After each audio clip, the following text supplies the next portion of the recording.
Boo. Hello everyone, I'm Mr. Shivers, and welcome to episode 423, In Search of Darkness, 1990 to 1994. I've reviewed all the other In Search of Darkness ones, and this is the one that I couldn't find for a while, and now it just came on Shudder. It's a 6-hour-long documentary, so this took me actually a couple weeks to watch it here and there. And I think this is kind of like I got into horror at the end of the 80s and this was where I got into horror. I got to see the gonzo changing of, what they established in the 80s with horror and the upcoming internet and revolution and culture and stuff like that was coming in the late 90s. And so this is where I got defined into enjoying what horror is. And I've already reviewed 1995 to 1999, but this one was very well done. This one was entertaining. Got to see some classics. You did get to see some ones that I've never heard of before that I've added to my watch list because I thought, well, maybe these ones will really suck, but they're actually quite good.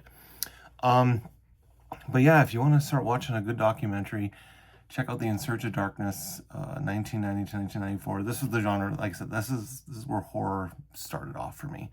Great interviews with some classic actors.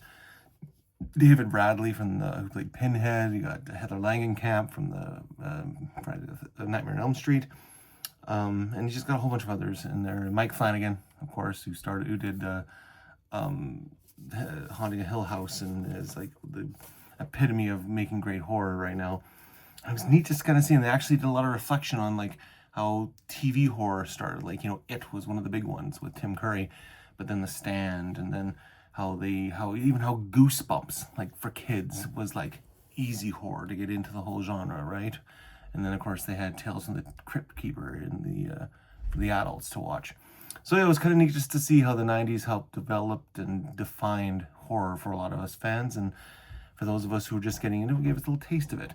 And they had to talk about how one of the best ones out there was the X-Files, and how you had this overarching theme of this conspiracy, but you had a monster of the week, which was really cool.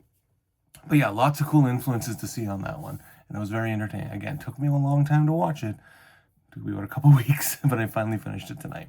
So check out In Search of Darkness, 1990 to 1994. If you're a horror fan, if you have Shudder, check it out. Support it. Get to see the cool stuff from like the top of the line, Interview with a Vampire, to these low budget things that were they look gonzo. They did it with so much passion and love for the art of horror. It looks bad compared to today's standards, but that's where they got their teeth. They cut their teeth on this one, and they showed it was a passion for them. So check it out. Till next time, Mr. Shivers, and grab yourself some popcorn, sit back, enjoy the movies.